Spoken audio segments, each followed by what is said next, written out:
మీరు ఒప్పుకోవాలి. అసలు సనాతన ధర్మం మనకున్న చాలా గొప్పతనం ఏమిటో తెలుసా అండి? మీరు చేసే పాపానికి ఫలితం ఇచ్చేవాడు ఒకడు, మిమ్మల్ని భయపెట్టడానికి.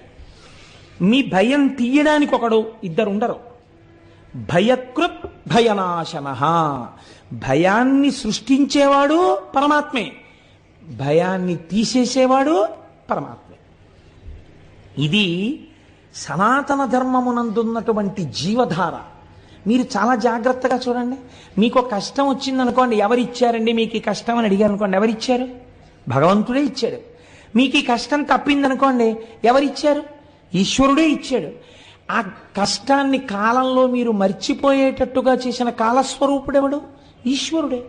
గురుస్వరూపి అయి మళ్ళీ వచ్చి మీ మనస్సుకి వచ్చిన గాయాన్ని మాన్పించి మిమ్మల్ని యథామార్గమునందు మళ్ళీ తిప్పినవాడెవరు? ఈశ్వరుడే. కాబట్టి ఈ